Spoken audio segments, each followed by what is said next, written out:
growing your own food, enjoying the outdoors, teaching and learning valuable skills that deliver positive benefits to your home and the environment.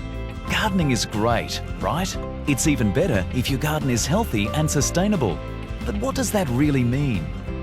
We've spoken to horticulture and gardening expert Helen Tuton, as well as gardeners in Melbourne's West, to put together some quick tips for making your garden even better. The first tip is to look at your soil quality. Can it be improved? If you have good soil, it will retain water, minimise pest and disease issues, and help your plants grow and thrive. You can improve soil quality by using compost, organic matter, and sustainable mulches like this gardener. My sustainable garden tip would be to mulch, and add more mulch. Also, try using drought-tolerant plants where you can. This often means choosing plants that are indigenous to your local area. If you need help with this, contact your local council. And consider using rain or grey water on your garden rather than drinking water. Get the water situation right first.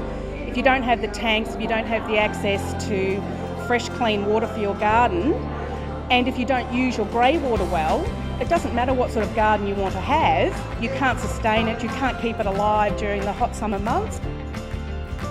Sustainable gardening also involves planning for shelter, insulation and cooling.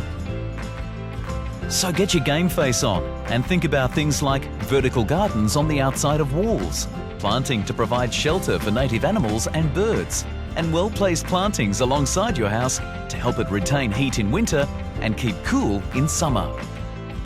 Sustainable gardening also means reducing your carbon footprint. You can do this by planting long-lived vegetation like wallaby or kangaroo grass to lock up carbon and store it well beyond your lifetime. And growing your own food. As much as possible, we need to reduce our carbon footprint. We need to make sure that, for me, we've got children, that they have a healthy food source through the vegetables that we grow. And here's a tip to help you achieve a real sustainable garden. Rather than using organic or plant-based pesticides and sprays, use nature to control pests in your garden. Why? Because organic and plant-based products not only kill the bad bugs in your garden, but the good ones too, which you might be surprised to hear far outnumber the bad.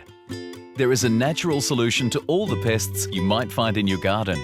For example, did you know that coffee grounds or beer will get rid of snails and slugs? And that ants can be tackled by improving your soil quality, and as an extra repellent, growing a herb called tansy. And if you have pesky blackbirds or Indian myna birds pecking at your lawn, simply buy some plastic snakes, any colour, and scatter them around your garden, moving them every day. We have plenty of other natural pest control methods for you.